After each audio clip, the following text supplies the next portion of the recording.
The first takeaway is that our outlook on life is heavily influenced by our genes, but ultimately determined by our own thoughts. A certain level of contentment is built into each of us by our genes. Not only does our DNA determine whether we are more extroverted or introverted, it also determines whether we're more optimistic or pessimistic. These characteristics come from our parents and are inherited by us, and there's nothing we can do to make things different. Although genetics plays a significant role in how much dopamine our bodies produce, our thoughts are ultimately responsible for our emotional states. There may be nothing genetically wrong with you, but you may still experience depression if you believe you are doomed to bad luck, or if you allow the typical difficulties of life to get you down. The way we feel about life is influenced by both our thoughts and our hormones. The stress hormone cortisol is secreted by the adrenal glands in response to chronically negative thinking. A state of generalized anxiety results, and your capacity to experience joy is diminished.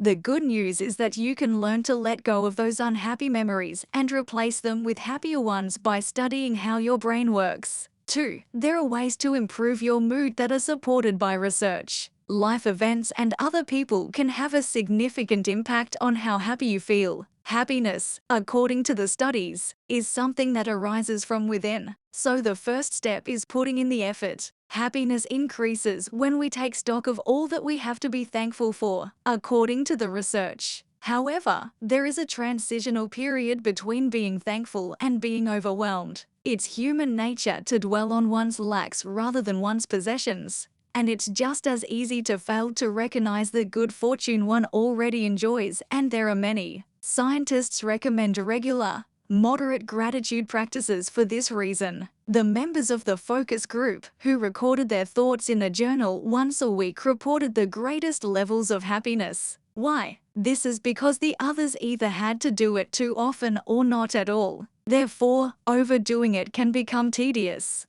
Continue doing what works for you, but don't push yourself too far. Maintain regular and consistent practice, or you'll forever be back at square one. Find a happy medium where you can continue doing the things you enjoy without letting them consume your life. Remember that gratitude increases happiness a lot, so make sure to incorporate it into your life in some way. Third, there is a scientifically proven way to boost your happiness levels by engaging in a number of specific behaviors. It's a common misconception that all it takes to be happy is a little more optimism, but studies have shown that the reality is more nuanced. You can do a lot to improve your happiness because it is a trait that is influenced by many factors, including your environment, your choices, and even your DNA. You can improve your mood in a variety of ways. Some of the most helpful are as follows.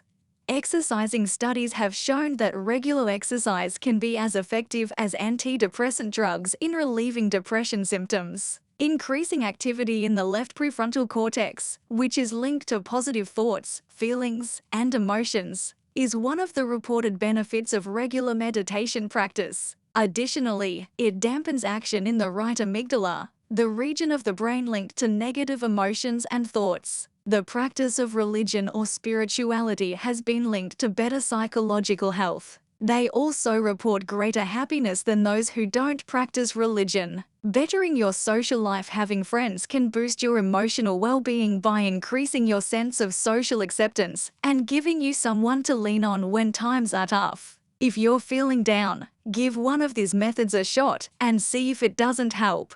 Thank you for watching. Please like, comment, and subscribe.